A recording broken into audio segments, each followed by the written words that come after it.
ابلیس کی توبہ، تحریر اشر عالم عماد۔ یہ ان دنوں کی بات ہے جب میری اور اس کی اچھی دوستی ہوا کرتی تھی، مگر حالات و واقعات نے کچھ ایسا رخ موڑا کہ یہ دائمی دوستی کچھ عرصے سے اب ایسے موڑ پر آ چکی ہے جسے کوئی اخلاقی نام نہیں دیا جا سکتا۔ ویسے پہلے میں اسے عزت سے مسٹر ابلیس کہا کرتا تھا، مگر پھر اس کی حرکتوں کی وجہ سے اب صرف اسے شیطان کہتا ہوں۔ اب وہ مجھے کیا کہتا ہوگا، یہ آپ سے جب ملے تو خود ہی پوچھ لیے گا۔ دوست تو وہ آپ کا بھی ہے، ویسے وہ مجھے کیا سمجھتا ہے مجھے کوئی فرق نہیں پڑتا۔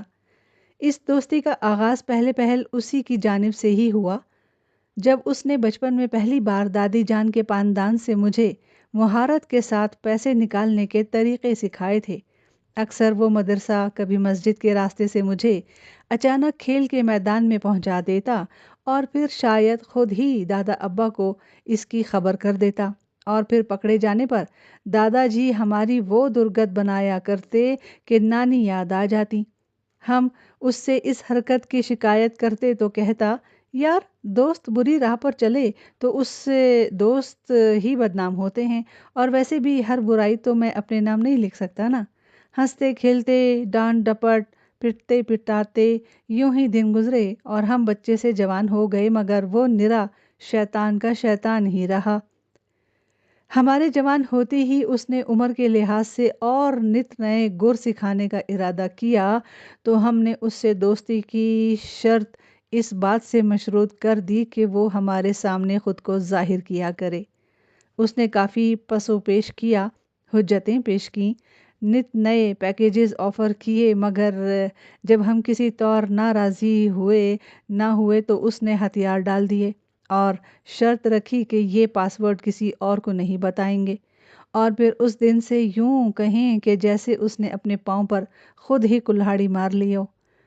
ہوتا کچھ یوں تھا کہ جب کوئی سامنے والا شخص مجھے دھوکہ دینے کی کوشش کرتا تو میں اس کی آنکھیں دیکھتا، طلسم پڑھتا اور بھانپ جاتا کہ اس کے دماغ پر اس وقت اسی شیطان کا کوئی چیلا مسلط ہے، اور میں سمجھ جاتا کہ اس شخص پر شیطان مسلط ہے جو مجھے فریب دینا چاہتا ہے، اور یوں میں کوئی بھی دھوکہ کھانے سے محفوظ رہتا۔ کبھی کبھی تو یوں بھی ہوتا کہ کوئی شخص اگر اپنے دل میں میرے لیے برائی کی سوچتا تو اس شخص کے سر پر میرے شیطان دوست کے لال رنگ کے سینگ صاف ظاہر ہو جاتے، اور وہ بیچارہ بھی میرا نہ تو خود کچھ بگاڑ پاتا اور نہ ہی دوسروں کے ہاتھوں سے فریب دے پاتا۔ وہ اکثر کہا کرتا تھا کہ پاس ورڈ دیکھ کر میں یہ سمجھ رہا تھا کہ میں نے بچپن سے اب تک تمہیں کافی تیار کر لیا ہے، مگر یار تم تو بڑے ڈیش نکلے ہو۔ میں اس کی اسی کمزوری سے فائدہ اٹھا کر اس سے طرح طرح کے مذاق بھی کرتا۔ مثلاً اگر کسی محفل میں کھانا کھانے جاتا تو اسے دیکھتا کہ وہ وہاں لوگوں کے ساتھ مزیدار کھانوں میں شریک ہے تو میں بآواز بلند بسم اللہ پڑھ دیتا۔ میرے یاد دلانے پر کئی اور لوگ بھی بسم اللہ پڑھ دیتے، اور پھر وہی ہوتا کہ بسم اللہ کا کلمہ سنتے ہی شیطان اور اس کے چیلے کھایا پیا الٹ دیتے اور بھوکے رہ جاتے۔ وہ اکثر مجھ سے کہتا، عماد میاں کبھی کی راتیں بڑی کبھی کے دن، دیکھنا بچو ایک دن ہمارا وقت بھی آئے گا۔ میں قہقہہ مار کے ہنس دیتا اور کہتا تب کی جب دیکھیں گے۔ پھر ایک دن یوں ہوا کہ میں کرکٹ کھیل کے شام جب گھر لوٹا تو دیکھا گھر میں کچھ مہمان تشریف فرما ہیں۔ تفصیلات معلوم کرنے پر پتہ چلا کہ چونکہ ہم جوان ہو چکے ہیں اور اسی فکر میں ہمارے بڑے مل بیٹھے کہ ہماری شادی کرا دی جائے۔ شادی پر رضامندی سے قبل میں اپنے اسی طلسم کو آزمانا چاہتا تھا جس نے مجھے پہلے بھی کئی بار خطرناک حادثوں سے بچنے میں مدد دی تھی، سو میں نے حسب عادت اسی طلسم کو پڑھتے ہوئے ہر چھوٹے بڑے مرد و عورت کی آنکھوں میں جھانک کے دیکھا، مگر میرا دوست کہیں بھی اور کسی کی بھی آنکھ میں عیاری یا سر پر سینگ کے ساتھ نمودار نہیں ہوا، جسے میں سب خیر ہے کا میسج سمجھا اور اس ساعت کو اپنے لیے نیک شگون سمجھتے ہوئے شادی کے لیے ہاں کر دی۔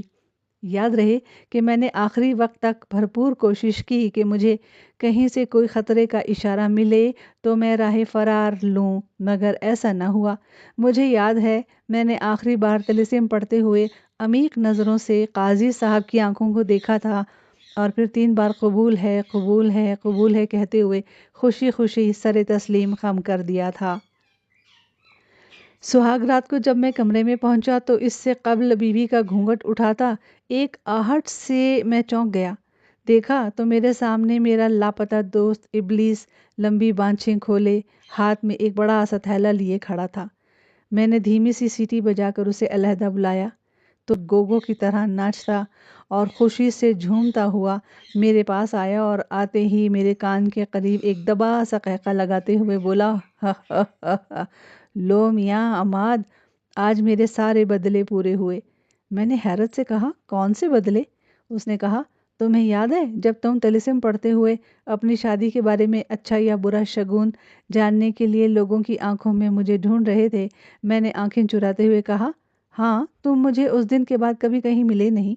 اس نے قہقہ طویل کیا اور کہا، میں نے تمہیں سبق سکھانے کے لیے اسی دن اپنا پاسورڈ بدل دیا تھا تاکہ تمہارے سامنے نہ آ سکوں اور تمہیں سبق سکھا سکوں۔ سبق؟ کون سا سبق؟ میں نے کپکپاتے ہوئے لہجے میں کہا۔ جلدی کیا ہے، جان جاؤ گے، اس نے مسکراتے ہوئے کہا۔ میں نے ایک نظر اپنی سجی ہوئی بیوی کو دیکھا جو میرے سامنے شاید پہلی اور آخری بار سر جھکائے بیٹھی تھی، پھر دوسری نظر ابلیس پر ڈالی جو بڑا سا تھیلا کاندھے پر اٹھائے کمرے سے جانے کی تیاری کر رہا تھا۔ ٹھہرو، میں نے اسے آواز دے کر روکا اور کہا، یہ بتاؤ، یہ اتنا بڑا تھیلا، اس میں کیا ہے اور تم یہ کیا لے کے جا رہے ہو؟ ہاں ہاں، اس نے قدرے زوردار قہقہ لگاتے ہوئے کہا، میں اس تھیلے میں تمہارا سکھ، چین، سکون، آزادی، جرت اور ہمت، بہادری، شرارتیں اور ہاں، اونچی آواز بند کر کے ہمیشہ کے لیے بے غیرتی کے کنویں میں پھینکنے کے ساتھ لیے جا رہا ہوں۔ اس نے لفظ اونچی آواز پر خصوصی زور دیتے ہوئے کہا، مجھے افسوس ہے میرے دوست، اب تم زندگی بھر ان چیزوں کے لیے ترسو گے۔ اس نے افسردہ چہرہ بناتے ہوئے کہا۔ میں حیران پریشان خاموش تھا کہ وہ پھر بولا، اچھا دوست، ہو سکے تو مجھے معاف کر دینا۔ وہ چلتے چلتے رکا اور پھر مسکراتے ہوئے بولا، اور ہاں، میں نے تم پر اپنا ظاہر ہونے والا طلسم پاسورڈ تو بدل ہی دیا ہے۔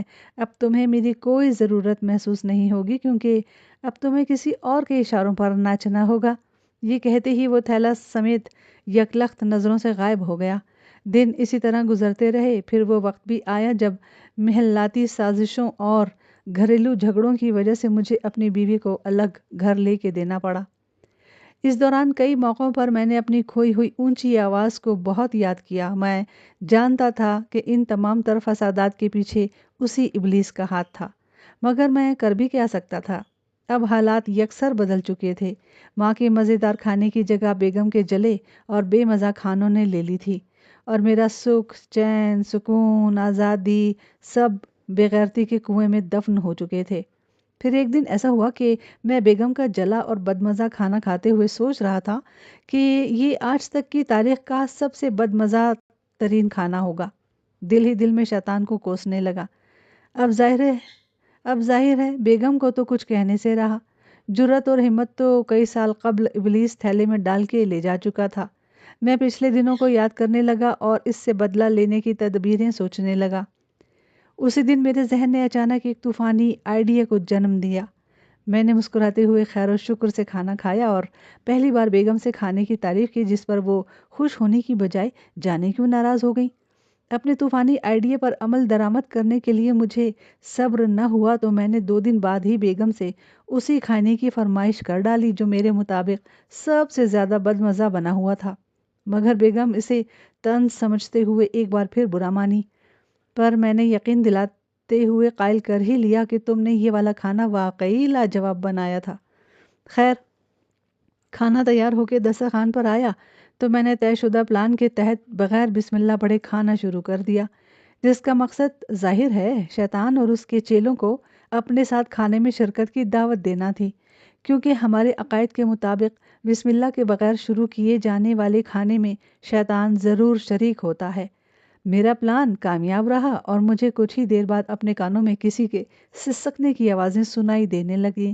پھر کوئی مدھم سی آواز مجھے فرشتوں کی طرح کان میں نصیحت کرنے لگی کہ آج تم کھانے کی دعا بھول گئے ہو۔ میں نے توجہ نہ کی اور کھانا کھاتا رہا تو دوسری آواز نے یاد دلایا کہ کھانے سے پہلے دعا نہ پڑھو تو کھانے میں شیطان شریک ہو جاتا ہے۔ ایک اور نصیحت میرے کان تک پہنچی، پر میں نے پھر توجہ نہ کی۔ اچانک میرے کانوں میں کسی کے دھاڑے مار مار کر رونے کی آوازیں آنے لگیں، مگر میں نے پھر بھی کوئی رحم نہ کیا اور چپ چاپ کھانا کھاتا رہا۔ پھر وہی ہوا جس کا مجھے انتظار تھا، یعنی میرے سامنے اسی شیطان کی صورت نمودار ہوئی اور اس نے زبردستی میرا ہاتھ مزید کھانے سے روک دیا۔ تو تم نے اب بغیر پاسورڈ کے کھلنے لگے ہو؟ تو تم اب بغیر پاسورڈ کے کھلنے لگے ہو، میں نے مسکراتے ہوئے کہا۔ ہاں میرے باپ، توڑ دیا پاسورڈ، اب تو پڑھ لے کھانے کی دعا۔ میں نے کوئی جواب نہ دیا، نہ کوئی توجہ کی اور دوبارہ کھانے لگا۔ تو وہ روحانسی لہجے میں بولا، دیکھ یار، میں تیرے ہاتھ جوڑتا ہوں، مجھے معاف کر دے۔ یہ بکواس ترین کھانا میں نے اگر مزید کھایا یا کھایا ہوا نہ الٹا اور یہ میرے پیٹ میں ہی رہا تو میں ہلاک ہو جاؤں گا۔ او او وہ زور زور سے رونے لگا۔ میں نے انکار میں سر ہلا دیا۔ اس نے روتے ہوئے عجیب سی دعا کی، اے اللہ، تو دوزخ میں ان عورتوں کو سزا کے طور پر انہی کے ہاتھ کے بنائے ہوئے کھانے ضرور کھلانا۔ ساتھ ہی مجھے دوستانہ مشورہ بھی دے ڈالا کہ میں اپنی بیگم کے ہاتھوں پر کسی کامل ولی سے دم کراؤں، ورنہ موجودہ حالات میں کافی صحت گرنے کا امکان نظر آ رہا ہے۔ خیر دوستو، اب میرے گھر جب بھی جلا ہوا یا بدمزہ کھانا بنتا ہے، میں اپنے دوست کو ضرور دعوت پر بلاتا ہوں۔ وہ میرے سامنے گڑ گڑاتا روتا ہے، مگر میں اس لیے رحم نہیں کھاتا کیونکہ آج اس ہی کی وجہ سے میرا سکون، آزادی، جرأت اور ہمت، بہادری اور شرارتیں اور خاص کر اونچی آواز میں بیگم سے کچھ کہنا سب چھن چکا ہے، جس کی واپسی بھی اب ممکن نہیں، کیونکہ بقول شیطان وہ اسے بے غیرتی کے کنویں میں دفنا چکا ہے۔ اس نے مجھ سے صلح کے لیے کئی ساتھی شیطان بھیجے، مفت کے نئے نئے پیکیجز کی آفرز بھی کی، مگر میں نے اسے ابھی تک معاف نہیں کیا۔ آپ کا کیا خیال ہے؟ وہ معافی کے قابل ہے؟